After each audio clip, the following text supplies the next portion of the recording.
Bonjour à tous et bienvenue sur la chaîne des numériques. On se retrouve aujourd'hui pour parler des Galaxy A22, 4G et 5G. La gamme A, c'est l'entrée de gamme pour Samsung et pour ce A22, justement, le Coréen a décidé de sortir une version 5G lancée à 259 € et une version 4G lancée à 219 €. Alors pourquoi deux versions? Eh bien, en fait, de nombreux concurrents, la majorité des concurrents de Samsung ont sorti leur version de leur smartphone entrée de gamme 5G. Et forcément, le Coréen a dû s'aligner. Il a donc décidé de faire deux versions de ce A22. Mais pour intégrer la 5G, Samsung a dû faire des concessions, notamment sur les fiches techniques, et c'est ce qu'on va voir aujourd'hui dans notre duel. Alors au jeu des différences, ça commence sur la partie esthétique. Ce sont deux smartphones qui se ressemblent beaucoup, mais qui montrent quand même quelques différences. Le A22 4G a opté pour une finition brillante en plastique qui attrape énormément les traces de doigts, comme vous pouvez le voir. Le second est aussi en plastique, mais la finition vert dépoli est un peu plus agréable au toucher. On voit aussi que ce sont deux smartphones qui ne font pas tout à fait la même taille. Le A22 4G opte pour un écran de 6,4 pouces, tandis que son homologue 5G affiche lui un écran de 6,6 pouces. On peut voir également que l'intégration des îlots photo est à peu près la même, sauf que la version 5G propose un liseré en métal et une intégration du flash un peu différente. En définitive, il s'agit de deux smartphones qui se ressemblent beaucoup. La version 4G est disponible en noir et en blanc, la version 5G en noir, en blanc et en lavande. Et on vous conseille d'ailleurs cette version lavande, puisque la lavande ça sent bon et parce que c'est joli. J'aime la lavande. L'écran, parlons-en. Il y a une différence de taille, certes, environ 0,2 pouces, mais surtout une différence de technologie. La version 5G, qui coûte un peu plus cher, a opté pour un écran LCD, tandis que la version 4G, qui est la plus abordable, embarque elle une dalle OLED. Évidemment, on a pu le voir dans nos tests, la dalle OLED nous a beaucoup plus convaincus. Cela dit, le LCD n'est pas toujours mauvais, bien au contraire, surtout lorsqu'il est bien calibré. Le problème, c'est que sur cette version 5G, et vous allez pouvoir le voir dans nos benchmarks sur le test, eh bien, on a trouvé que cette version était assez mal calibrée, même très mal calibrée.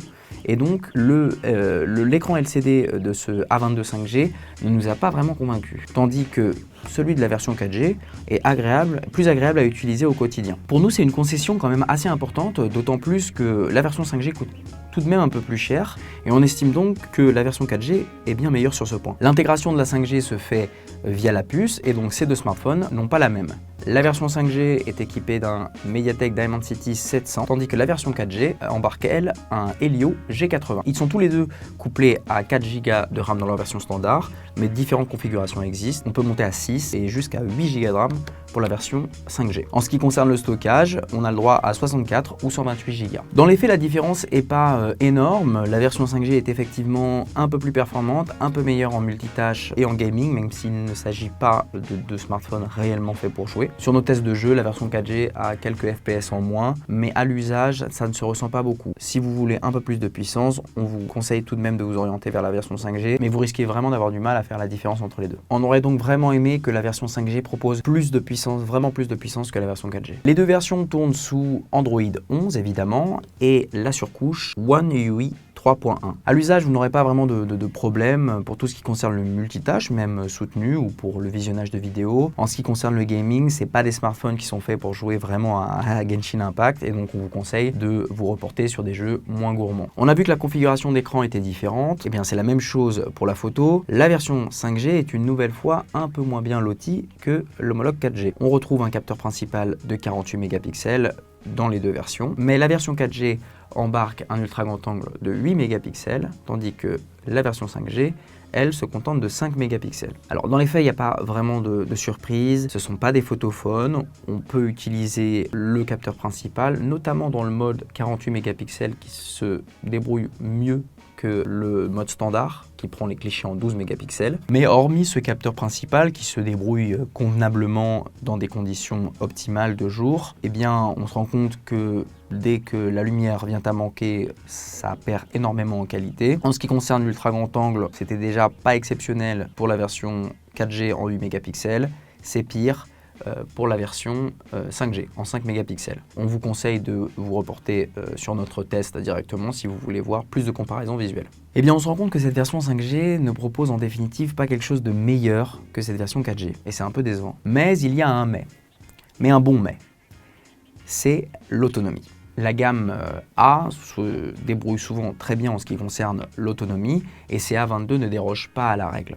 Une nouvelle fois, la version 4G nous a plus convaincus. Lors de son protocole de test, elle a tenu 31 heures. C'est un excellent score, même sur de l'entrée de gamme qui souvent est bon en endurance. On a donc beaucoup apprécié ça, puisque cela signifie que vous pourrez l'utiliser pendant 2 jours facilement, voire plus. Pour une fois, la version 5G tient son rang, même si elle utilise une puce plus puissante et compatible avec la 5G donc, et un écran LCD. En effet, dans notre protocole de test, le smartphone a tenu 27 heures et 30 minutes. C'est un très bon score, notamment pour un smartphone 5G qui fait souvent bien mieux que la concurrence qui est déjà assez sérieuse. Alors il faut savoir quelque chose sur ces deux smartphones, honnêtement. Ce sont des smartphones qui existent et qui survivent dans notre protocole de test, notamment grâce à leur autonomie. En effet, la concurrence, notamment chinoise, propose des tarifs qui sont parfois même plus agressifs, plus de puissance et souvent des écrans soit mieux calibrés, soit qui passent sur de l'OLED, même si on en a un ici en 4G. Il faut donc savoir que ce A22, qu'ils soient en 5G ou en 4G, s'adresse avant tout à des gens qui cherchent une autonomie très importante, une autonomie record. Et c'est ce qui fait qu'ils peuvent encore être conseillés,